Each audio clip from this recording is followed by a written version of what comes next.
بسم اللہ الرحمن الرحیم۔ سامعین، حضرت عمر بن عبدالعزیز رحمۃ اللہ علیہ بہت بڑے بزرگ گزرے ہیں جو بنو امیہ کے 8ویں خلیفہ تھے۔ انہوں نے زمین کو انصاف سے بھر دیا تھا۔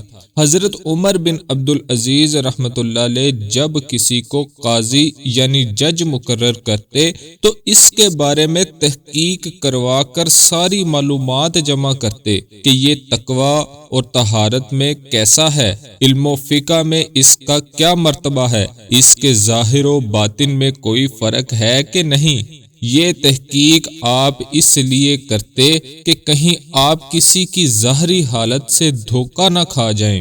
جب پورا اطمینان ہو جاتا تو پھر آپ اس کو قاضی یا عامل مقرر فرماتے۔ چنانچہ بلال بن ابی بردہ کو آپ نے اسی تحقیق و تفتیش سے مسترد کیا تھا۔ بلال بن ابی بردہ ایک ہوشیار، ذہین، ذکی اور نہایت عقل مند شخص تھا۔ وہ بظاہر بڑا دیندار تھا، لیکن اس کا باطن اتنا ہی خراب تھا۔ یہ نہایت لالچی اور حریص تھا۔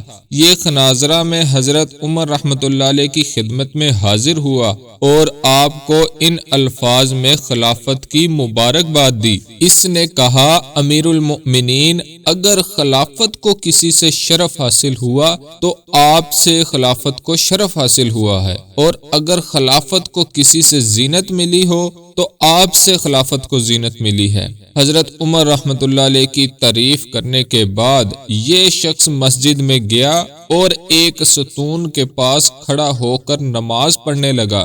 حضرت عمر رحمۃ اللہ علیہ نے علا بن مغیرہ سے کہا کہ اگر اس کا باطن بھی ظاہر کی طرح ہے تو یہ واقعی عراق کا حاکم ہونے کا اہل ہے اور اس کی خدمات سے فائدہ اٹھانا ضروری ہے۔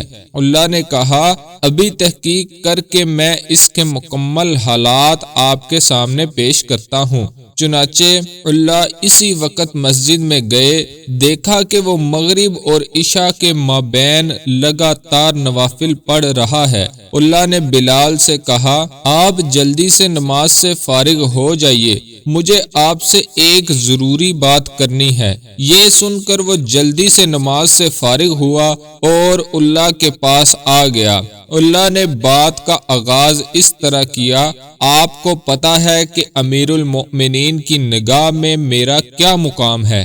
اگر میں امیر المؤمنین کے سامنے عراق کی گورنری کے لیے آپ کا نام پیش کر دوں تو آپ مجھے کیا دیں گے؟ بلال نے کہا، میں اس کے بدلے میں آپ کو 1 سال کی تنخواہ دے دوں گا، جو کہ 10 لاکھ بنتی ہے۔ علا نے کہا، آپ مجھے یہ تحریر لکھ دیں۔ حریص تو یہ تھا ہی، اس لیے جلدی سے گھر گیا اور ایک تحریر لکھ کر علا کو دے دی۔ علا حضرت عمر رحمۃ اللہ علیہ کے پاس یہ تحریر لے آئے۔